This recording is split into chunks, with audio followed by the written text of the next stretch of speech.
Hello and welcome back to Shakesyear. We are working on the sonnets, and today we have Sonnet 63, which in some respects is going to sound similar to ones that we've heard before, but in any case, Sonnet 63 says, "Against my love shall be as I am now, with time's injurious hand crushed and o'erworn, when hours have drained his blood and filled his brow with lines and wrinkles, when his youthful morn hath travelled on to age's sleepy night, and all those beauties whereof now he's king are vanishing, or vanished out of sight, stealing away the treasure of his spring.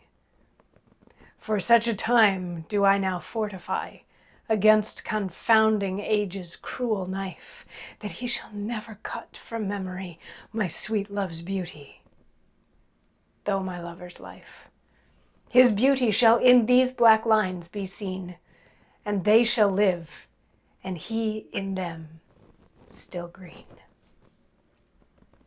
So this is another one that's sort of lamenting the fair youth aging and the speaker, Shakespeare, wanting to preserve the fair youth's beauty. But he's saying that he's preparing himself for the time that comes. And he's also highlighting the difference in age between himself and the fair youth, because he's saying, I'm preparing myself for the time that my love, the fair youth, looks like me, because that's not so pretty anymore. He refers to himself as having lines and wrinkles on his brow, and everything that he used to be the best of, he is no longer, and stealing away the treasure of his spring, and the youthfulness of spring and stuff like that. So he's saying all of these sort of negative things about his own physicality, but saying that he's prepping himself for the day when the fair youth resembles the speaker.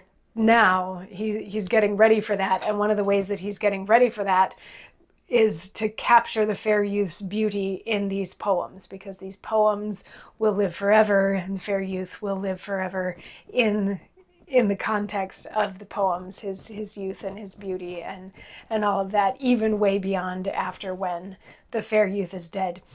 And, there has been debate back and forth as to Shakespeare's sexuality, whether or not he was commissioned to write these sonnets for somebody else, all of those sorts of things. But in this one, he definitely uses he, him pronouns to describe the fair youth. So this is a sonnet to someone who used he, him pronouns.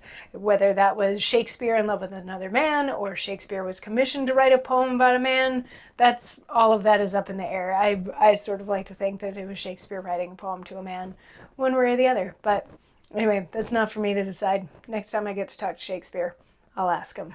Anyway, come on back tomorrow for Sonnet 64. Mwah.